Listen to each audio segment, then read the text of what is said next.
Imagine a man so incredibly influential that the United States federal government places him on the same level as the most brutal Mexican drug cartels and the legendary Japanese Yakuza. Yet he spends his leisure time writing detailed 5-star reviews for ACI bowls on Google Maps while living in total luxury. Christopher Vincent Kinahan is the mastermind behind one of the most formidable and powerful criminal syndicates to ever emerge from the European continent.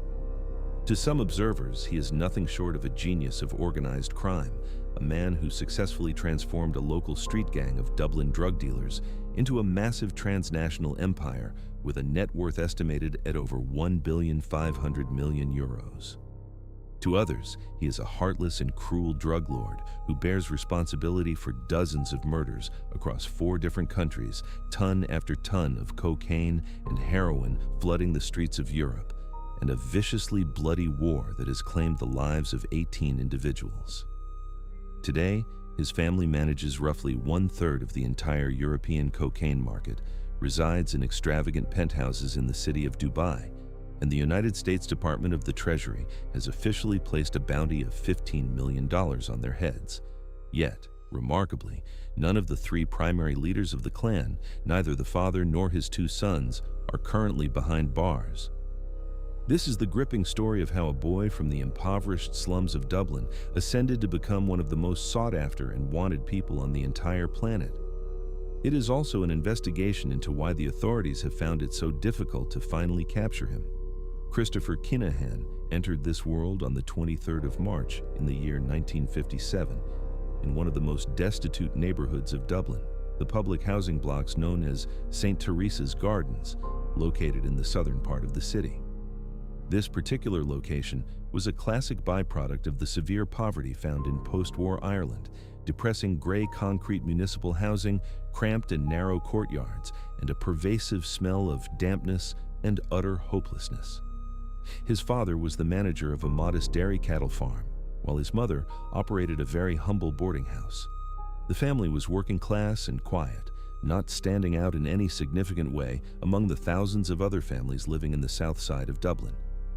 Ireland during the late 1950s was a nation characterized by mass emigration, chronic unemployment, and dismal gray facades. Every year, tens of thousands of young Irish citizens boarded ferries bound for Liverpool and London because there was neither work nor any future for them at home. The boy, raised within those concrete walls of the council houses, could have easily become a taxi driver, a bricklayer, or a simple laborer, just like his father and his grandfather before him. However, Christopher Kinahan chose a vastly different path. That same boy who once ran barefoot through the courtyards of St. Teresa's Gardens now lives in a mansion valued at €6 million in the ultra-exclusive Emirates Hills neighborhood of Dubai, and the government of the United States considers him a significant threat to national security. One fascinating detail is that in one of the seized passports belonging to Kinahan, his place of birth is listed as West London, while in another, it is the Cabra neighborhood of Dublin. He changed his biography with the same effortless ease as he changed his designer suits. It was precisely this specific ability, the skill to be anyone the situation demanded, that became his primary weapon throughout his entire life. Fake passports, stolen names, and forged documents were not merely the tools of a common criminal. They represented the core philosophy of existence for a man who understood one thing: to survive in the brutal world of organized crime, you must remain invisible. High visibility is what kills. John Gotti posed for the cameras and ultimately died in a prison cell. Pablo Escobar built zoos and grand stadiums only to be shot down on a rooftop. Kinahan had absolutely no intention of repeating those fatal mistakes. The very first convictions on Kinahan's record date back to the late 1970s. Burglaries, car thefts, embezzlement, and the forging of checks. He began his career as a fraudster, elegant, talkative, and possessing refined manners that stood in sharp contrast to the typical coarseness of Dublin street criminals at the time. Utilizing well-spoken and sophisticated language, he would alternate between pretending to be an Englishman or an upper-class Irishman, easily cashing forged checks at banks all across Dublin. The local police were aware of him, but they did not take him seriously. They saw him as a small-time con artist, just one of hundreds of similar figures in the south of Dublin, another product of poverty and desperation. However, these small-scale scams quickly ceased to satisfy his growing ambitions. By the mid-1980s, Kinahan was already functioning as a fixer, a sophisticated intermediary for various criminal gangs in the north side of Dublin. A fixer is an individual who can obtain anything and resolve any complicated issue, finding a drug supplier, organizing transport across a border, negotiating with the right people, or making a problem disappear by any means necessary. This role requires high intellect, a vast network of connections, and absolute cold-bloodedness. Kinahan possessed all three of these essential qualities. People who knew him during those years described him as being extremely intelligent, highly observant, and very patient, qualities that set him far apart from the Dublin gangsters of that era, who were often impulsive and prone to immediate violence. Kinahan never once raised his voice. He never made threats. He simply ensured that the desired result was achieved, quietly, effectively, and without making any unnecessary noise. And then came the heroin. And with its arrival, everything changed forever. At the beginning of the 1980s, Ireland was overwhelmed by a heroin epidemic, one of the most catastrophic and devastating in all of Western Europe. Dublin, with its chronic poverty, mass unemployment, and massive public housing complexes, proved to be particularly vulnerable to this scourge. Entire neighborhoods were transformed into disaster zones. Young people were dying by the dozens from overdoses, mothers were forced to bury their children, and churches were constantly crowded for funerals. Areas such as Ballymun, Fatima, and St. Teresa's Gardens, where Kinahan had grown up, were hit the hardest of all. Discarded syringes lay scattered in the entryways of buildings. 13-year-old teenagers were injecting drugs on the stairwells. Local residents organized vigilance committees that physically threw drug dealers out of their homes, sometimes literally through beatings and arsons. But the drugs kept returning again and again because the demand was virtually inexhaustible. The city's biggest drug lord, Larry Dunn, one of the 5 generals of Dublin crime, supplied the entire market until he finally ended up behind bars. Another major dealer, Tony Filoni, known as Mr. Big, was also arrested. Their networks collapsed, leaving behind a massive power vacuum. And it was into this very vacuum that Christopher Kinahan stepped. He saw something that other petty criminals failed to see. Heroin is not just a commodity. It is a money-making machine that operates 24 hours a day, 365 days a year. Every user is a permanent customer because the nature of addiction does not allow them to leave. Heroin effectively creates its own market, and the person who controls the supplies, not the street-level retail sales, but the international wholesale supplies, controls everything, from the street dealers all the way down to the price of a single dose in a dark alley. In the year 1986, the Irish police force, the Garda Síochána, raided Kinahan's apartment in the North Dublin suburb of Marino. At that point, he was already living far better than any person without an official income could possibly afford. A high-priced residential complex in Clontarf, a red sports car parked in the driveway, regular trips abroad, and clothes that cost more than the monthly salary of an average Irishman.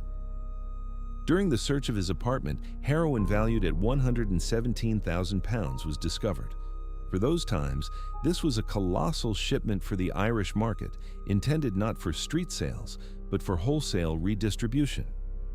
Kinahan was arrested along with his accomplice, an Algerian drug trafficker, which even then served as evidence of his international connections. He was sentenced to 6 years in prison. The former assistant commissioner of the Garda, Michael O'Sullivan, who led this specific case, later recalled in a podcast for the Irish Sun. Back then, he understood absolutely nothing about the professional drug business. He was an amateur who had entered the game without knowing the rules. But he was smart, incredibly smart, and that was obvious even then. But that was in 1986. Prison changed everything, completely, irreversibly. Any other criminal would have spent those 6 years counting the days until their release, maintaining contacts through prison mail, and planning their next scam. Kinahan spent them rebuilding himself from the ground up, as if he had demolished an old, crumbling building and erected a skyscraper in its place. He was transferred to the high-security Port Laoise prison, a bleak institution in central Ireland where the most dangerous prisoners in the country were held, including members of the Irish Republican Army convicted of terrorism. It was there that Kinahan enrolled in educational programs offered to inmates and earned a degree in the humanities. He learned to speak Spanish fluently, at a level that allowed him to conduct complex business negotiations. Then he mastered French, then Dutch. 3 languages in 6 years, all within a high-security prison cell without the internet, without language courses with native speakers, using only textbooks and pure perseverance. He read books on business, the psychology of influence, and the art of negotiation. According to some sources, The Prince by Machiavelli became his bedside book, a treatise on how to conquer and maintain power. He even turned down early parole just to finish his studies. This decision says more about the man than any police file. A man who could have been free earlier preferred to stay in a prison cell because he viewed education not as a whim, but as a strategic investment in his future. He wasn't thinking like a criminal caught with heroin in his closet. He was thinking like an entrepreneur building a multinational corporation. When Christopher Kinahan finally walked free, he was a completely different individual. He was an educated polyglot with sophisticated manners and a polished European accent that he had intentionally developed to replace his working-class Dublin dialect. His style of dress had changed radically. Custom-made white silk suits from the finest tailors, Panama hats, and handmade Italian shoes. The Dublin criminal underworld gave him a nickname that would stay with him forever: the Dapper Don. This was the exact same nickname carried by his New York contemporary John Gotti, the boss of the Gambino family and the King of New York, a lover of expensive suits, fine restaurants, and newspaper headlines. But while Gotti eventually died in a maximum security prison in Marion, Illinois, from throat cancer after spending the last 11 years of his life in solitary confinement, the Irish Dapper Don remains free today. He is 68 years old, and he leaves 5-star reviews of restaurants on Google Maps from his villa in Dubai, describing exquisite acai bowls and warm, helpful staff. The Ireland that Kinahan had left behind was changing with incredible speed. The economic boom, famously known as the Celtic Tiger, brought unprecedented prosperity to the nation. Foreign investments were pouring in. Intel, Microsoft, Dell, and Oracle were opening factories and offices on Irish soil, attracted by low taxes and an English-speaking workforce. The construction boom turned the suburbs of Dublin into a perpetual building site. Cranes, cement mixers, and new residential complexes were growing like mushrooms after a rainstorm. Salaries were rising, unemployment was falling, and alongside this prosperity came an insatiable demand for narcotics. Cocaine became the ultimate symbol of the new Irish wealth. Bankers, lawyers, real estate agents, and IT specialists. Everyone wanted the white powder for their Friday night parties. Ecstasy flooded the nightclubs from Temple Bar to Leeson Street. Marijuana became as common a part of daily life as a pint of Guinness at the local pub. The drug market in Ireland was growing as rapidly as the real estate market, and for the very same reasons, people had money. However, Kinahan did not return to the Dublin heroin market he once knew. He was thinking on a much larger scale. New legislation passed by the Irish Parliament in 1996 following the shocking murder of investigative journalist Veronica Guerin, who was shot dead by drug traffickers in her car at a traffic light on the 26th of June, 1996, created the Criminal Assets Bureau. This was the first organization of its kind in the world. It could strip drug traffickers of all their accumulated property even without a criminal conviction based on a civil lawsuit. Houses, cars, bank accounts, jewelry, anything a person could not explain with a legal income was subject to confiscation. For Irish drug lords, this was an absolute earthquake. Many lost everything within a few months. Staying in Ireland had become far too dangerous for a man with Kinahan's appetites and ambitions. So, he made a move that changed everything. He left the country and headed to Amsterdam. Amsterdam in the late 1990s was, to use the phrase of Irish investigative journalist Paul Williams, the Wall Street of the international drug market. It was a city through which flowed streams of heroin from Afghanistan and Turkey, cocaine from Colombia and Peru, ecstasy from clandestine Dutch laboratories in Brabant, and marijuana from Morocco. The port of Rotterdam, the largest in Europe, through which millions of 20-foot containers pass every year, was only an hour's drive away. Amsterdam was the intersection point for every drug route in Europe, and Kinahan settled right in its heart, the famous De Wallen district, the red light district, where coffee shops selling marijuana coexisted with the windows of prostitutes, the offices of underground bankers, and bars where criminals from all over Europe, from Albanian mobsters to Colombian middlemen, concluded million-dollar deals over mugs of Belgian beer. It was here that Kinahan reunited with the man who would become his closest partner and right-hand man, John the Colonel Cunningham. They had first met in Mountjoy Prison in Dublin, where their cells were on the same floor. Cunningham is a legendary figure in the Irish criminal world. In 1986, he kidnapped Jennifer Guinness, the wife of the chairman of the board of Guinness Man, one of Ireland's oldest and most respected banks. The kidnapping ended in failure, and Cunningham served 17 years in prison.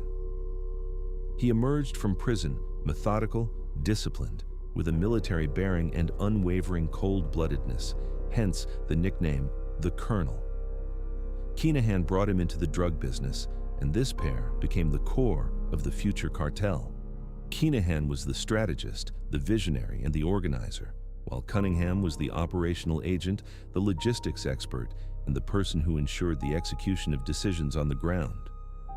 In Amsterdam, Kinahan established strong ties with Dutch ecstasy suppliers, Moroccan cannabis smugglers, and Turkish heroin networks. But his true genius did not manifest in the mere ability to buy and sell drugs. Many people knew how to do that. His genius was shown in how he structured his organization. Instead of touching the product himself, and it is direct contact with drugs that usually ruins traffickers, he created a multi-layered system of buffers and intermediaries. There were always several layers between him and the narcotics, couriers who did not know who they were working for, drivers who did not know what they were transporting, accountants who saw only numbers but never saw the goods, and lawyers who drafted contracts without suspecting, or pretending not to suspect, the true nature of the business. Kinahan himself never touched the merchandise, never negotiated directly with small street dealers, and left no traces that could be used against him in a court of law. He was a shadow, invisible, yet omnipotent. But Amsterdam was not only a place of work. It was in the Netherlands that Kinahan once again clashed with the law. He was convicted for drug possession and spent about 2.5 years in a Dutch prison. Later, he faced another conviction in Belgium, receiving 4 years for money laundering. 3 countries, 3 prisons, 3 convictions, and each time he emerged more experienced, more cautious, and more dangerous. Every period spent in prison was like a masterclass for him. He studied the mistakes that had led to his arrest and built a defense system to prevent them from happening again. By the early 2000s, Kinahan was a veteran who had navigated the criminal justice systems of 3 different nations, and he had learned more from that experience than many people learn in business school. Parallel to this, the next generation of Kinahans was growing up in Dublin. Daniel, the eldest son of Christopher, born in 1977, and Christopher Jr., had been pulled into the family business since they were teenagers. Their mother, from whom the elder Kinahan was now separated, worked as a cleaner at a police station and did everything in her power to keep her sons away from the world of crime. The irony was cruel and heartless. A woman who washed the floors every day in an institution that fought drug trafficking could not prevent her own sons from becoming drug traffickers. Daniel grew up in the Oliver Bond Flats, a notorious public housing complex near the Guinness Brewery in the south side of Dublin. It was a place where drugs, poverty, and violence were part of the daily reality, where police sirens were more familiar than the sound of birds, and the graffiti on the walls told stories of dead friends and promises of revenge. Daniel was brash, streetwise, ambitious, and obsessed with image and status, unlike his quieter younger brother Christopher, who would later focus on financial operations, fund management, and the logistics of moving money. While the father in Amsterdam was organizing wholesale supplies, the sons were distributing ecstasy on the streets of South Dublin. The rave culture and dance music of the late 1990s turned ecstasy into a drug that was almost socially acceptable. The young Kinahans rode this wave, earning tens of thousands of euros per week. That same Daniel, who once carried around bags of pills in Dublin clubs, would 20 years later manage an empire worth billions, act as a consultant to a world boxing champion, and be named a special advisor to the sports organization of the Prince of Bahrain, Sheikh Khalid bin Hamad Al Khalifa, the fifth son of the King of Bahrain. In the early 2000s, the elder Kinahan made a strategic decision that took his organization to a fundamentally new level. He moved the empire's headquarters to the Costa del Sol in southern Spain, an area that Irish and British journalists called the Costa del Crim. Marbella and its surroundings, Puerto Banús, San Pedro de Alcántara, Estepona, and Benahavis, were at that point a magnet for European criminals of every type. British gangsters, Dutch drug lords, Russian oligarchs with questionable pasts, and Serbian war criminals all flocked to the Costa del Sol. The mild climate, the indulgence of local authorities, the proximity to Africa, and thus to the Moroccan cannabis smuggling routes across the Strait of Gibraltar, and the sea routes from South America made this location an ideal base for international drug trafficking. Kinahan purchased a luxurious villa valued at 5 million euros in the hills of San Pedro de Alcántara, not far from Puerto Banús, a port where superyachts sat side by side with the speedboats of Colombian traffickers. Later, the family acquired 5 more properties, including a fortified villa in the exclusive Guadalmina Baja neighborhood of Marbella, a quiet, discreet, but incredibly expensive neighborhood where the former Spanish Prime Minister José María Aznar and national team footballers lived. Kinahan's villa was equipped with state-of-the-art surveillance cameras, infrared motion sensors, and a high wall that ensured total privacy. This was not a vacation home by the sea. It was a fortress from which a drug empire was governed. It was in Spain that Kinahan transformed his organization from a large Irish gang into a truly transnational cartel. He established direct contacts with South American cocaine producers, predominantly in Colombia, but also in Peru and Ecuador, through whose ports, according to the president of Ecuador, Daniel Noboa, 70% of the world's cocaine passes. He organized cannabis supplies from North Africa. He built a logistics network that moved tons of drugs through the largest ports in Europe: Rotterdam, Antwerp, Felixstowe, Dover, and Algeciras. Cocaine was hidden in containers of bananas, the so-called banana route, which became an assembly line for Latin American cocaine entering Europe. It was also hidden in industrial machinery, seafood, and construction materials, anything that crossed the ocean in containers on merchant ships. And most importantly, Kinahan created an extensive system for laundering money. The cartel utilized the hawala system, an ancient Middle Eastern mechanism of informal money transfers that originated in the 2nd century before Christ on the Silk Road. Money is given to a broker hawaladar in one country, and the recipient in another country receives an equivalent amount from another hawaladar, without any physical movement of cash, without a single bank transfer, and without electronic traces. Furthermore, the cartel used hot cars, vehicles with secret compartments to transport large sums of cash across borders. And, of course, real estate, buying and selling luxury properties through a labyrinth of shell companies, a scheme that allowed dirty cash to be transformed into legitimate square meters. The United States Department of the Treasury would later define the specific role of each family member. Christopher Kinahan, Sr., manages the organization's properties, sometimes using forged documents. Daniel Kinahan directs daily operations and manages the cocaine supply chain from South America. Christopher Kinahan Jr. handles logistics and manages the funds used to pay members of the organization. However, an operation of such immense scale inevitably generates violence. Money is power, and power leads to conflict. On the streets of Dublin, this conflict took the form of an all-out war. The Kinahan Group in Ireland was managed through a system of local leaders, a sort of franchise of organized crime. One of the key leaders was Frederick Fat Freddie Thompson, born on the 16th of December, 1980. Short, stocky, with a bull-like neck and a reputation as a man who knew no fear. He took control of the Dublin division after the elder Kinahan's arrest and led a group of young criminals from Crumlin and Drimnagh, working-class neighborhoods in South Dublin. They grew up together, went to the same schools, played on the same streets, and by their 20s, they had become the largest suppliers of cocaine, heroin, and ecstasy in South Dublin. In the year 2000, a split occurred. A massive drug seizure led to accusations of betrayal and suspicions that someone had turned over the shipment to the police. This began the Crumlin-Drimnagh feud, one of the bloodiest gang wars in Irish history, lasting nearly 10 years and claiming 16 lives. Shootings outside homes, metal pipe bombs under cars, and stabbings. South Dublin was transformed into a combat zone. Every drug shipment that the elder Kinahan sent from Spain arrived with a bonus: firearms. Thompson's primary hitman was Paddy Doyle, a contract killer feared by both sides of the Irish criminal world.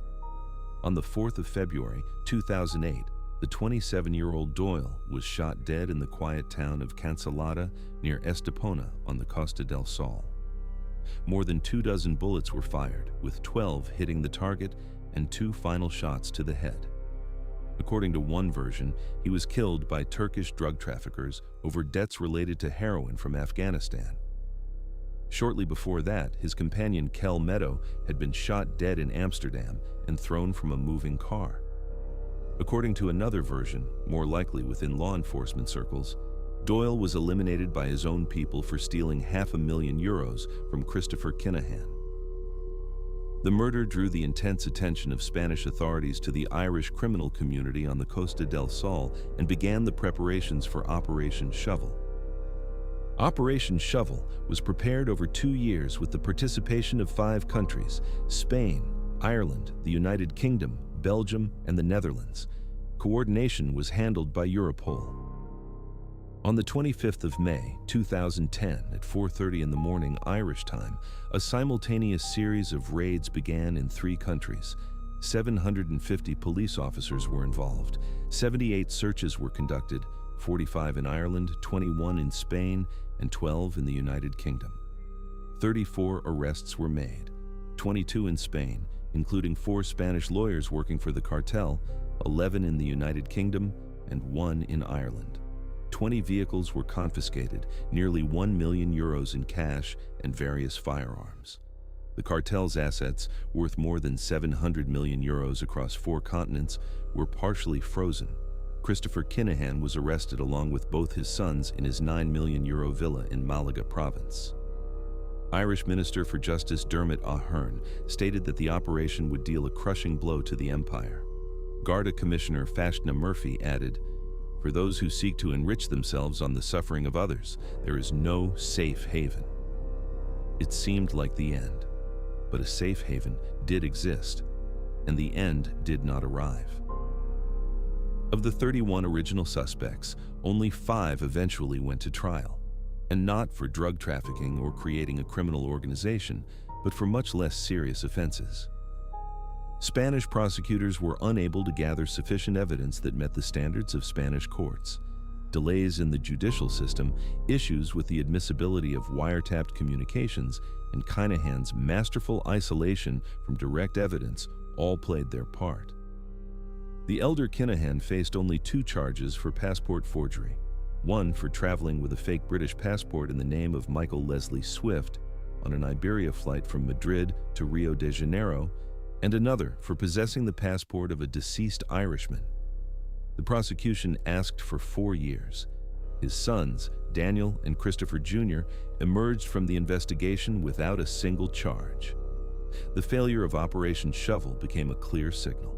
Law enforcement could mobilize 750 police officers, but they could not bring the case to a conviction. The cartel did not just survive, it expanded more aggressively than ever before. Daniel Kinahan was by that point effectively running the daily operations. He was in his early 30s and was even more ambitious than his father. While Christopher Sr. was building a drug empire, Daniel decided to build something even bigger, a legitimate facade behind which he could hide his criminal business. The tool he chose was professional boxing. In 2012, Daniel, along with Irish boxer Matthew Macklin, founded the company MTK Global, initially under the name MGM, in Marbella as a promotion and management agency. The company quickly gained power, signing dozens of fighters and organizing major tournaments, becoming one of the most influential structures in world professional boxing. The ultimate prize was Tyson Fury, the Gypsy King, world heavyweight champion, a 6'9" giant with the charisma of a rock star. They posed together on the waterfronts of Dubai, dined in elite restaurants, and discussed match strategies. In May of 2017, Daniel was appointed special advisor to KHK Sports, an organization belonging to Sheikh Khalid bin Hamad Al Khalifa, a member of the Bahraini royal family. A press release called Kinahan one of the most influential people in the world of combat sports. However, after 1 month following the scandal sparked by a video from Fury, KHK Sports terminated the contract. Irish Prime Minister Leo Varadkar called the situation unacceptable and said it would be entirely appropriate for television broadcasters to refuse to show fights organized by Kinahan. Sky Sports and BT Sport, the two main boxing broadcasters in the United Kingdom, found themselves under intense pressure from public opinion and members of parliament. On the 10th of June, 2020, Fury posted a video message. "I just spoke on the phone with Daniel Kinahan. He informed me that the biggest fight in British boxing history has been agreed upon. A huge thank you to Dan. He was the one who got this deal done." This referred to the match between Fury and Anthony Joshua, two undefeated world champions. Top Rank, Fury's American promoter led by Bob Arum, a former federal prosecutor, according to investigations, paid Kinahan $4 million in consulting fees over several years. After the 2022 sanctions, Arum stated, "I am a law-abiding American citizen. The U.S. government does not make such accusations without evidence." End of story. MTK Global ceased operations 1 week after the sanctions were announced. Fury himself responded to journalists' questions. "None of your business. I'm just a stupid boxer who gets punched in the face for money." Boxing gave Kinahan exactly what he needed: access to legal financial flows, the chance to socialize with world celebrities, legitimacy in the eyes of society, and, most importantly, a mechanism to move large sums of money across international borders under the cover of sports contracts, fees, and consulting services. But behind the beautiful facade of boxing promotions lay a reality that would make your blood run cold. While Kinahan posed next to Tyson Fury, people were dying on the streets of Dublin. The Kinahan-Hutch feud is one of the bloodiest gang wars in the recent history of Western Europe. It began, like many wars, with a betrayal. Gary Hutch, the nephew of the legendary Dublin criminal Jerry the Monk Hutch, worked for the cartel on the Costa del Sol, but he was playing a double game, passing information to competitors and, according to some, involved in an assassination attempt against Daniel Kinahan. On the 24th of September 2015, 34-year-old Gary Hutch was shot dead by a hitman in a gated residential complex in the Mijas area of the Costa del Sol. His uncle, Jerry the Monk Hutch, who became famous for a 1987 armored car robbery that netted £2 million, swore revenge. And the response came 4 months later. On the 5th of February 2016, at 2:32 p.m. local time, a weigh-in ceremony for the Clash of the Clans boxing tournament was taking place at the Regency Hotel in Dublin on Swords Road. The event was organized by MTK Global. The room was packed: boxers, trainers, fans, casual spectators, and children. Daniel Kinahan was among the guests. A silver Ford Transit van stopped in front of the hotel. 2 people got out, one man in a beige cap armed with a pistol, and another man dressed as a woman wearing a red wig, also with a pistol. They walked through the main entrance, sometimes arm in arm, as the prosecution would later note, and headed toward the weigh-in room. Simultaneously, through another entrance, 3 more people burst in full police special forces gear, military helmets, bulletproof vests, tactical gloves, and armed with AK-47 Kalashnikov assault rifles. 300 people, including children, threw themselves to the floor toward the exits, jumping over tables. In a video recording, the voice of a small girl can be heard, "Daddy, help me! Daddy, what was that?" The target was Daniel Kinahan. When the chaos began, he ran toward the back rooms. The shooters chased after him, but in the hallway, he turned right, while they turned left. According to police, he jumped out of a window along with his foreign bodyguard. Those few seconds saved his life. David Byrne, 33 years old, from Crumlin in Dublin, a senior associate of Kinahan, was not as lucky. He was trying to escape from the ballroom toward the reception area. The shooter in the police uniform, Tactical Number 1, opened fire. Byrne fell in the reception area. Tactical Number 2 jumped onto the counter and riddled his body with bullets. Byrne received multiple wounds, including one to the head. He died instantly. The Regency Hotel attack became the September 11th moment for Irish organized crime. Irish police compared the shooter's actions to those of the active service units of the Provisional IRA. Vengeance did not wait. 3 days later, on the 8th of February, 4 armed men burst into the home of Eddie Hutch, the 59-year-old brother of Jerry, a father of 5 and a taxi driver by profession, and murdered him. After that, the murders followed one after another. On the 23rd of March, Noel Duggan. On the 25th of April, Martin O'Rourke, an innocent victim mistaken for the real target. In May, Michael Barr was shot dead in a pub. On the 1st of July, 2016, David Dythe Douglas was shot dead in the shoe store Shoestown, owned by his partner. For this murder, in August 2018, Fat Freddie Thompson was convicted. The court found that he drove a Ford Fiesta car involved in the assassination operation and had performed a final check, driving past the shoe store 4 minutes before the shooting. Thompson received a life sentence. His accomplice Lee Canavan also received life. In December 2016, Noel Kerwin, a 62-year-old man, was shot dead in front of his house in front of his partner.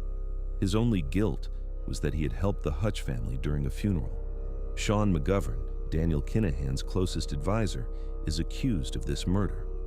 By 2021, the feud had claimed 18 victims in Ireland and Spain. Jerry the Monk Hutch was accused of the murder of David Byrne and appeared before the Special Criminal Court, but in April 2023, he was acquitted. The court ruled that the murder was committed by a well-equipped organization as part of the war between the Hutch and Kinahan organized crime groups, but no direct evidence of Jerry Hutch's participation in the planning or execution was found. The war forced Daniel to flee to Dubai. The United Arab Emirates became the new home for the entire top tier of the cartel. The UAE did not have an extradition treaty with Ireland, any EU country, or the United States. An opaque financial system, a booming real estate market, and a culture of not asking questions created ideal conditions. In May of 2017, Daniel married Kaumhi Robinson at the Burj Al Arab Hotel, the only hotel in the world to proclaim itself 7-star. Among the guests, Tyson Fury, Ridwan Taghi, the godfather of the Dutch Makro Mafia, Edin Gacanin, the leader of the Bosnian Tito and Dino cartel, and Rafael Imperial, a mafioso from the Neapolitan Camorra. American DEA agents secretly observed the event. This wedding was the founding meeting of the Super Cartel, a criminal alliance that, according to Europol data, controlled about 1/3 of the entire cocaine market in Europe, valued at 30 billion euros. The Super Cartel functioned like this. Cocaine was purchased in Colombia, Peru, and Ecuador. The Balkan networks of Gacanin guaranteed the logistics. Taghi's Makro Mafia controlled the ports of Rotterdam and Antwerp. Imperial's Camorra handled money laundering. The Kinahan cartel managed distribution in the British and Irish markets. According to Spanish police, in 2 years, 10 tons of cocaine worth 760 million euros passed through Spain. The key figure of the British branch was Thomas Bomber Kavanagh.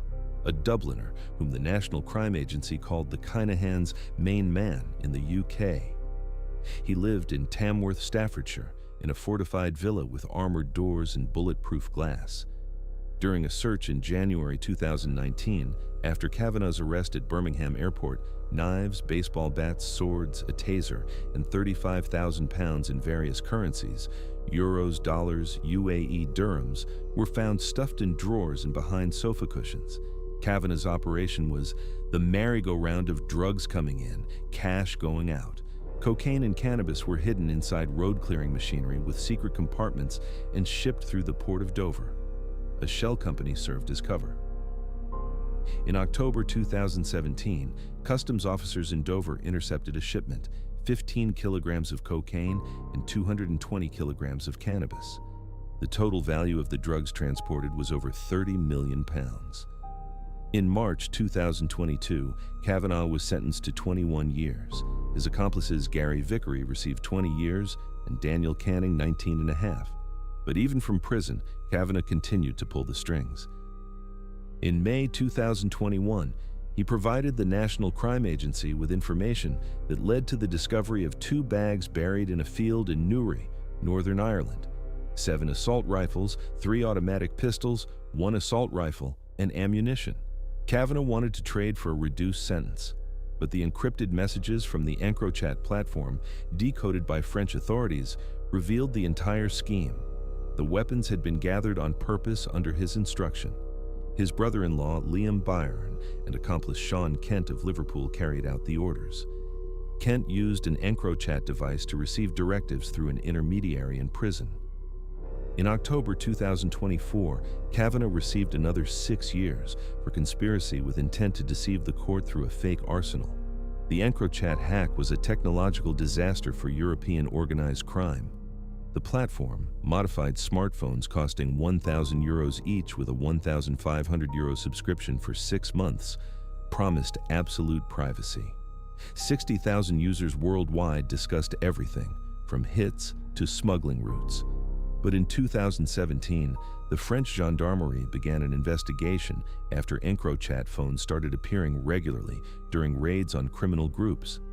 French engineers placed a technical device on EncroChat servers in France and gained access to the correspondence of all users. 115 million messages were intercepted and decrypted. In June 2020, EncroChat users received a final message. The platform had been seized by the police. A wave of arrests swept through Europe. According to Eurojust, by 2023, the results were staggering. 6,558 arrests worldwide, of which 197 were high-value targets.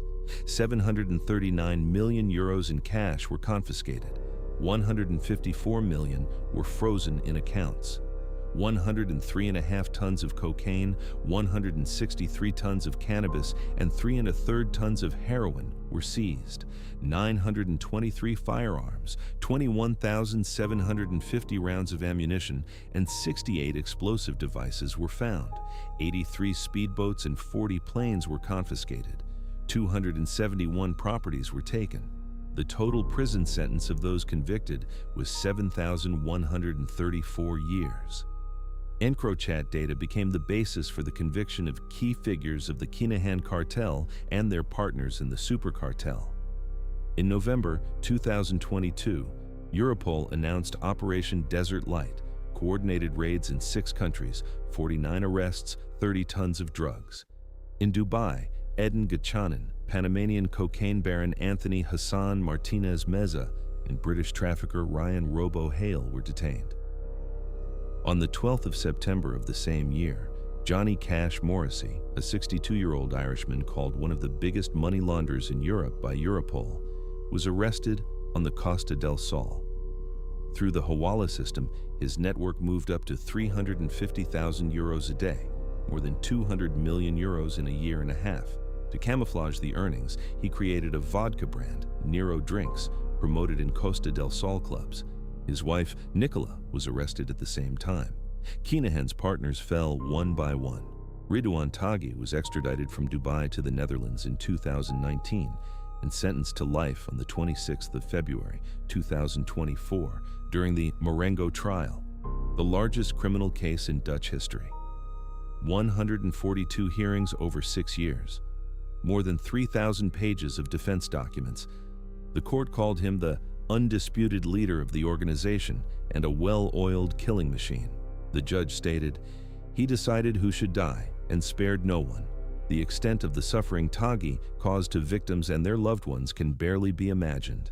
Even from behind bars, Taghi continued to give orders, including, according to the prosecution, the mandate for the murder of the famous Dutch investigative journalist Peter R. de Vries, shot dead on the 6th of July 2021 on an Amsterdam street. Rafael Imperiale was arrested and became a state witness in Italy. Edin Gachanan was sanctioned by the U.S. Treasury in 2023 for close ties to Daniel Kinahan, confirmed by the hacked EncroChat messages. Even after these blows, the cartel did not die. In September 2023, Irish authorities intercepted the ship MV Matthew, a Panamanian cargo ship that left Venezuela with 2,200 kilograms of pure cocaine worth 157 million euros. This was the largest seizure in Irish history. It was a joint operation of the Navy, Police, and Customs. The plan was as follows. The MV Matthew was to meet at sea with the trawler Castlemore, which would transport the cocaine to isolated inlets on the Irish coast. But the trawler ran aground. Its crew was rescued and arrested. 8 people were convicted by the Special Criminal Court. Dutchman Kumali Ozgen received 20 years, the maximum sentence. Filipino Harold Estoesta received 18 years. Iranian Sohail Jelve, the ship's captain, 17 and a half. Ukrainian Vitaly Vlasov, 16 and a half.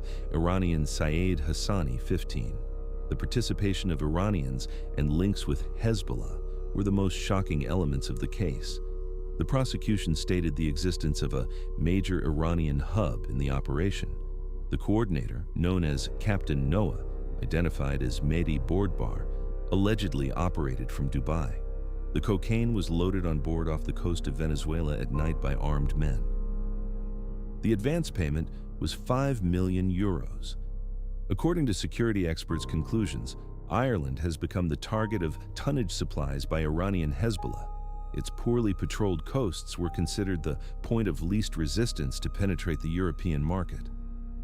On the 11th of April, 2022, the U.S. government struck an unprecedented blow for an Irish criminal organization.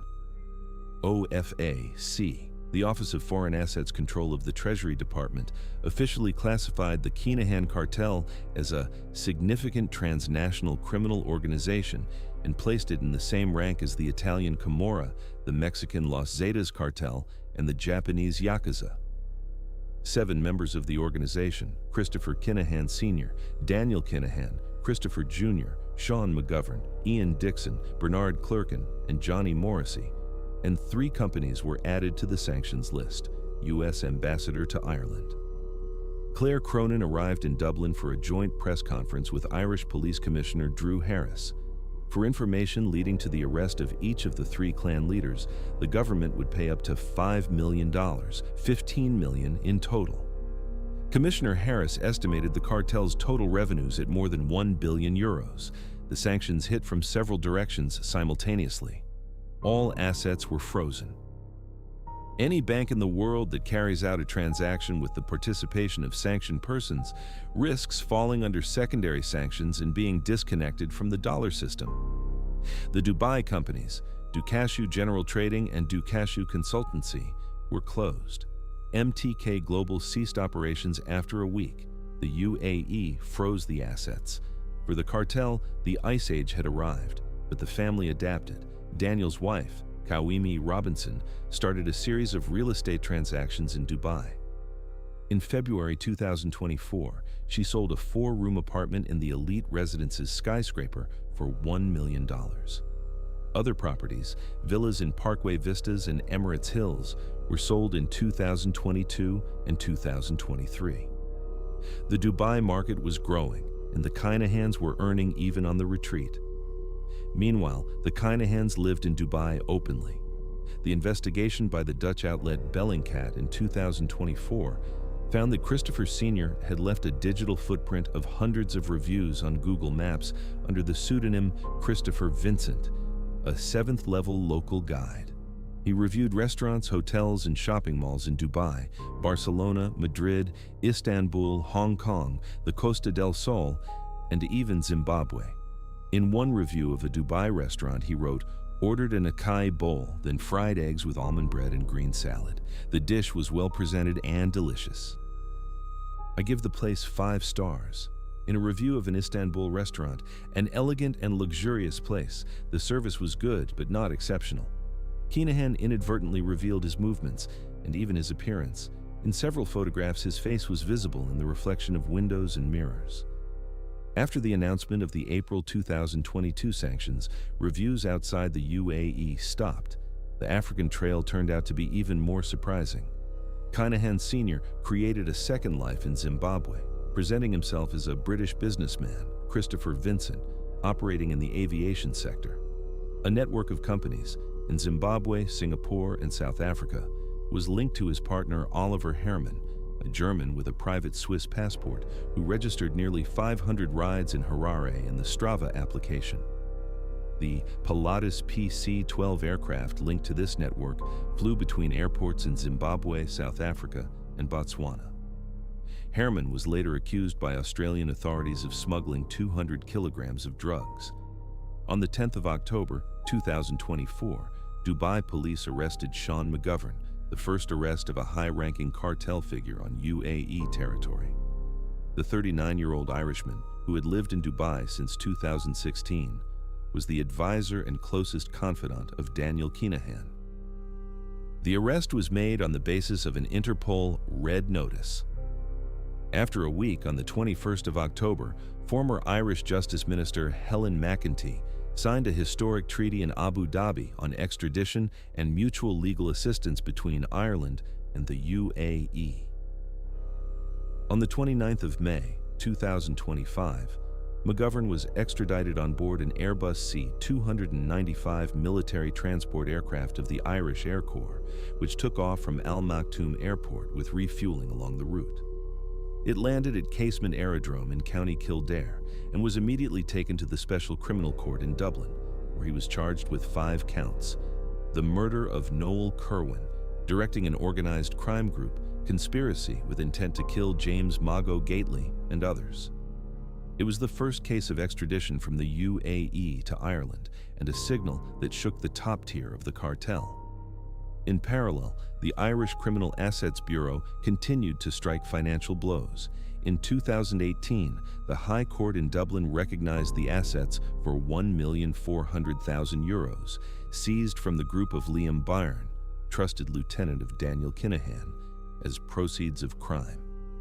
Among the confiscated assets, 29 luxury cars, 3 e-bikes, a dune buggy, 4 Rolex and Breitling watches, 2 platinum rings with diamonds, €26,000 in cash, and 2 houses in Dublin worth over €500,000.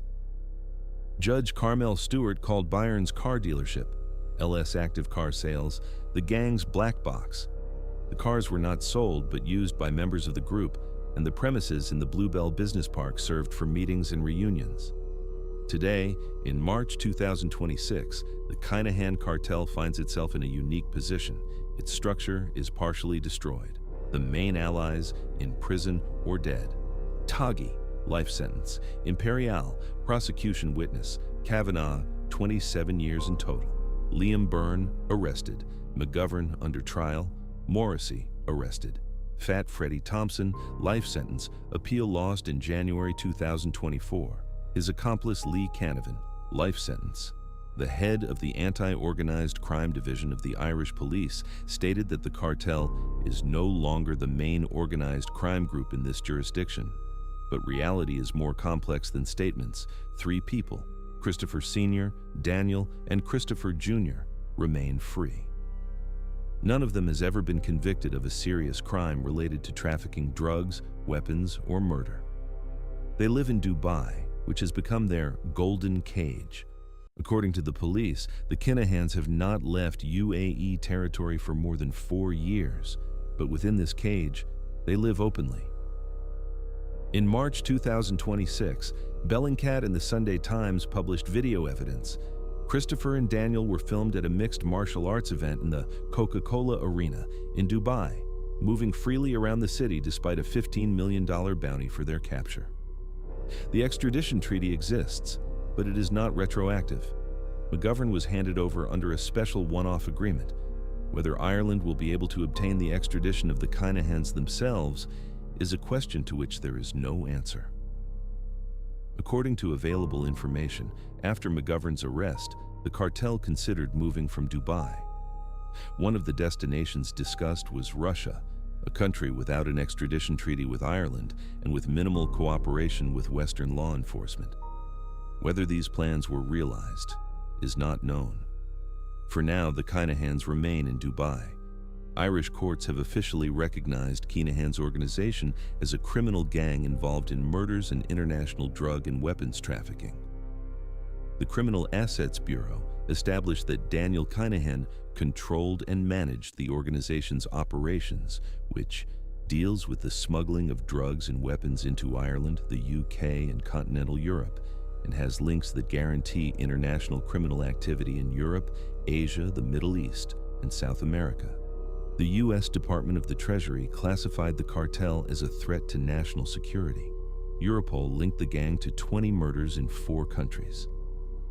The total value of assets is up to €1.5 billion.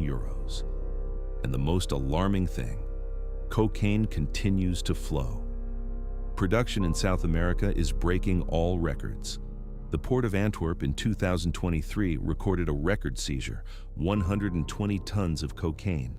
In 2025, 55 tons, a quarter more than the previous year. The Port of Rotterdam, 180 tons. Antwerp is recognized as the city with the highest cocaine consumption in the European Union. 4/5 of the drugs that arrive through the Belgian port are sent further, to the Netherlands, where they are packaged and distributed throughout Europe. The main departure countries are Ecuador, Costa Rica, Brazil, Colombia, and, increasingly, Ghana through West Africa. The Balkan networks, partners of the Kinahans, continue to work, controlling a significant part of the routes from Latin America. The European Drug Observatory notes the availability of cocaine in Europe is probably at an all-time high. Christopher Kinahan was born in poverty. He has been in the prisons of Ireland, the Netherlands, and Belgium. He survived an operation involving 750 police officers, a war with 18 victims, the sanctions of a superpower, and a hunt involving the secret services of dozens of states. He is 68 years old. He lives in Dubai. He reviews 5-star restaurants on Google, and he is free. His son Daniel, who is 48, is also free. The boy from the Oliver Bond housing project, who sold ecstasy in Dublin clubs, built an empire that trafficked cocaine with Colombian cartels, laundered money through the HOLA system, controlled a third of the European market, received consultancy fees from American promoters, advised the Prince of Bahrain, and invited Dutch, Italian, and Bosnian mafiosi to his wedding in a 7-star hotel. He has never been convicted of a serious crime. The question is not how it was created. The question is why no one has been able to stop it, and if anyone ever will. The Estonian trace in this story is particularly indicative. It shows how far the cartel's recruitment networks extended. Imre Arakas, an Estonian hitman with a biography worthy of a spy novel. Already in 1979, at 20, he had carried out a daring robbery at a shooting club in Tallinn, stealing 13 pistols and hundreds of rounds of ammunition. Arrested, he escaped from the courthouse by jumping from the Kotuatsa viewing platform on Tumpia Hill, and remained free for 87 days before being captured again. 15 years in a high-security Soviet prison. After his release, he moved to Spain, where he became a freelance killer. The Kinahan cartel hired him to eliminate James Mago Gately, a former member of the organization who had gone over to the Hutch side. Arakas had a large debt and agreed for €100,000. He flew from Alicante to Dublin, bought a wig and a mirror at Moore Street Market, received an encrypted BlackBerry phone with instructions, and waited for directions. On a piece of paper, the name James Gately, an address in Newry, and a note, 8th row, you see the second photo.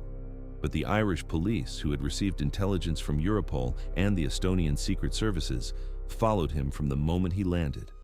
A raid on a house in West Dublin foiled the plot. Arakas was sentenced to 6 years, later deported to Lithuania, where he was charged with another murder. The company Dukashu, a name that sounds so harmless as if it sold cashews, became the symbol of the cartel's Dubai phase. Dukashu General Trading LLC was registered in the Dubai Free Economic Zone with an expected profit of $6,800,000. The second company, Dukashu Consultancy, occupied the same office, number 3005, X3 Tower, Jumeirah Bay, JLT District. Haizum General Trading, another company of the family, was created for the export and import of agricultural products. A leak of documents studied by the International Consortium of Investigative Journalists showed the Dubai authorities knew that the founders were Daniel and Christopher Jr., and yet they issued the permit. The brothers rented an apartment in Dubai for 1 year with payment in advance, starting from the 1st of March 2016.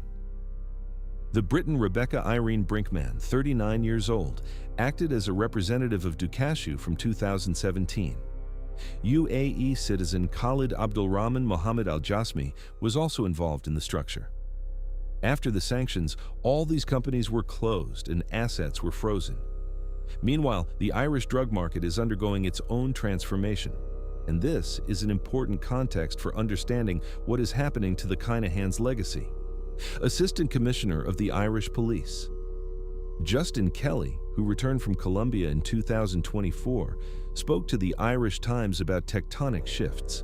The wholesale price of a kilogram of cocaine in Ireland jumped from €27,000 in January to €40,000 in the summer, an increase of nearly 50% in 6 months. Such a jump is due to the fragmentation of the Colombian cartel system. Instead of a few giants, dozens of small groups, each of which controls its own segment of the production chain. Irish criminals, not only those linked to the Kinahans but also independents, are moving to Colombia to become mediators brokers between South American producers and European distributors. The Garda appointed Detective Inspector Noel Brown as liaison officer in Bogotá, an unprecedented step that testifies to the scale of the problem. Kelly noted, Europe has surpassed the United States as the world's largest cocaine market, and the newly emerged small Colombian groups need European partners. The Kinahan's role as the main broker for Irish gangs has weakened, but it has not disappeared. Their place is being filled by new players, but the infrastructure created by the cartel, routes, contacts, proven schemes, continues to function, like a highway on which new cars travel. Special attention should be paid to the topic of corruption in European ports. Without it, the cartel's activity would have been simply impossible. Antwerp, the Belgian port, through which a colossal volume of containerized goods passes every year, became the main gateway for Latin American cocaine into Europe. In 2023, Belgian authorities seized a record 120 tons of cocaine. The Colombian cartels, La Cordillera, Clan del Golfo, purposely choose Antwerp. Huge container traffic, vast cold storage warehouses, and rapid transport links with the Netherlands. In one case, Clan del Golfo fighters boarded a ship to load 820 kilograms of cocaine destined for Antwerp. 4/5 of the drugs arriving in the Belgian port are transported across the border to the Netherlands, where they are cut, packaged, and distributed throughout the continent. Rotterdam, the largest port in Europe, is not far behind. 180 tons of cocaine were confiscated in recent years. In total, according to European agencies, more than 600 tons of cocaine have been seized in the ports of Antwerp and Rotterdam alone in recent years. But experts are unanimous. No more than 10 to 15% of the real volume is seized. This means that hundreds of tons of pure cocaine pass through European ports every year, and a significant part of this flow was built by networks in which the Kinahan cartel played a key role. Colombia is the starting point of the route. According to data published by the newspaper El País in 2025, potential cocaine production in Colombia reached 3,001 tons in 2024, a 12.6% increase over the previous year. This figure became a state secret, President Gustavo Petro refused to publish the data, calling the UN methodology inaccurate. The Donald Trump administration used these figures as a diplomatic pressure tool, calling Petro a narco-trafficker and imposing sanctions without providing any evidence of direct links. But the fact remains, Colombia produces more cocaine than it has ever produced in history. And this cocaine flows to Europe through ports, routes, and networks that were created or strengthened by transnational alliances similar to the Kinahan supercartel. The role of the Criminal Assets Bureau in the fight against the cartel deserves a detailed examination. Created in 1996 after the murder of Veronica Guerin, the Bureau became one of the most effective tools in the Irish state's arsenal. The investigation into Liam Byrne's group, conducted by the Bureau, revealed the mechanics of daily money laundering with surgical precision. LS Active Car Sales, a car dealership registered in the Bluebell Business Park in Dublin, was not a normal car business. Its turnover was €369,930, but many cars were not sold at all. They were used exclusively by members of the gang. For the import of the cars, frontmen were used who paid the registration tax in cash from the group. Some cars were sold off the official books of the company. The sources of the funds were traceable to people acting on behalf of the criminal network or represented unjustifiable cash payments. Judge Carmel Stewart described the company as a black box and concluded, "A systematic series of similar transactions is used to hide the true beneficial ownership of vehicles and hinder investigations by the authorities."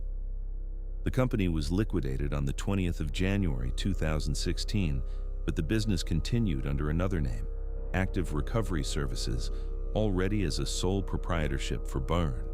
Sean McGovern, previously registered as director, was moved to employee status.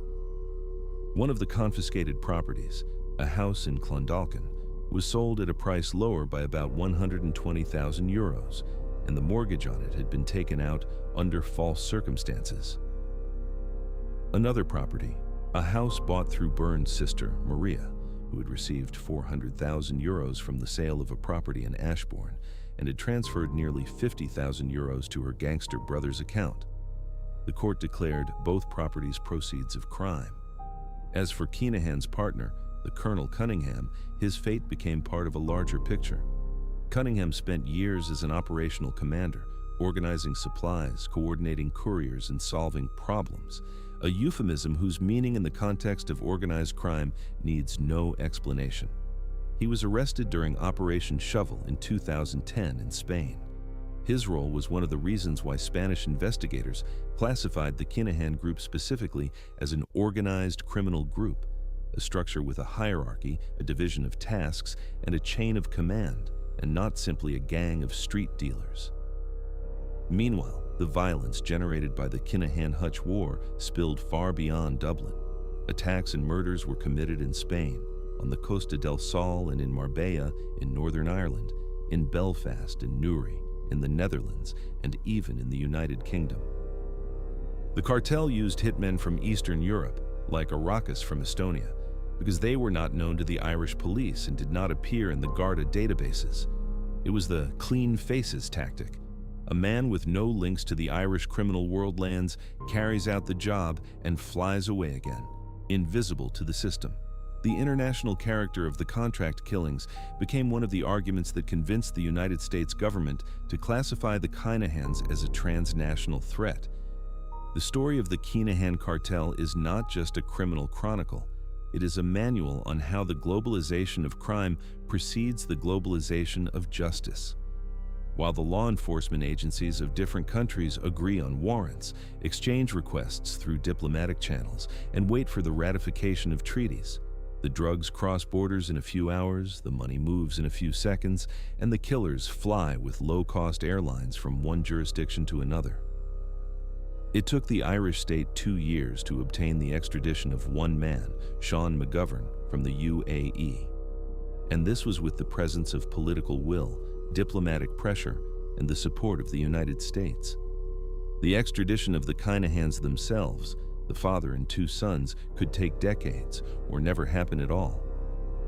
On the 12th of April, 2022, the day the American sanctions were announced, the U.S. Treasury, under Secretary for Terrorism and Financial Intelligence, Brian Nelson, stated, "The Kinahan organized crime group smuggles deadly drugs into streets and markets, financing its lavish lifestyle with the suffering and deaths of others."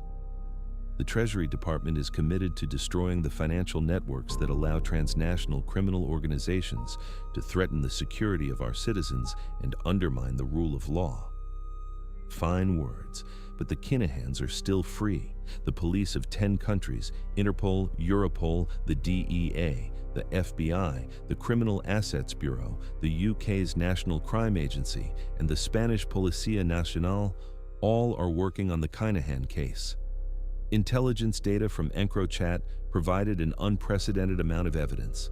The sanctions blocked legal financial channels, the cartel's allies in the prisons of 4 continents.